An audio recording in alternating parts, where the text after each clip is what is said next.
Price card. இன்றைய தியானம் யோவான் 15:4-12 வரை. என்னில் நிலைத்திருங்கள், நானும் உங்களில் நிலைத்திருப்பேன். கொடியானது திராட்சை செடியில் நிலைத்திராவிட்டால் அது தானாய் கனி கொடுக்க மாட்டாதது போல, நீங்களும் என்னில் நிலைத்திராவிட்டால் கனி கொடுக்க மாட்டீர்கள். நானே திராட்சை செடி, நீங்கள் கொடிகள். ஒருவன் என்னிலும் நான் அவனிலும் நிலைத்திருந்தால் அவன் மிகுந்த கனிகளை கொடுப்பான். என்னை அல்லாமல் உங்களால் ஒன்றும் செய்யக்கூடாது.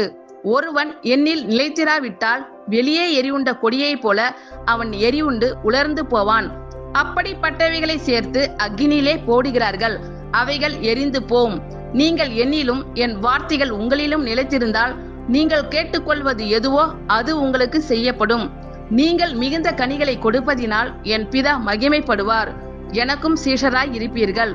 பிதா என்னில் அன்பாய் இருக்கிறது போல நானும் உங்களில் அன்பாய் இருக்கிறேன். என்னுடைய அன்பிலே நிலைத்திருங்கள். நான் என் பிதாவின் கற்பனைகளை கைக்கொண்டு அவருடைய அன்பிலே நிலைத்திருக்கிறது போல நீங்களும் என் கற்பனைகளை கைக்கொண்டிருந்தால் என்னுடைய அன்பிலே நிலைத்திருப்பீர்கள். என்னுடைய சந்தோஷம் உங்களில் நிலைத்திருக்கும்படிக்கும் உங்கள் சந்தோஷம் நிறைவாய் இருக்கும்படிக்கும் இவைகளை உங்களுக்கு சொன்னேன். நான் உங்களில் அன்பாய் இருக்கிறது போல நீங்களும் ஒருவரில் ஒருவர் அன்பாய் இருக்க வேண்டும் என்பதே என்னுடைய கற்பனையாய் இருக்கிறது. ஆமென். கர்த்தர் உங்கள் அனைவரையும் ஆசீர்வதிப்பாராக. God bless you all.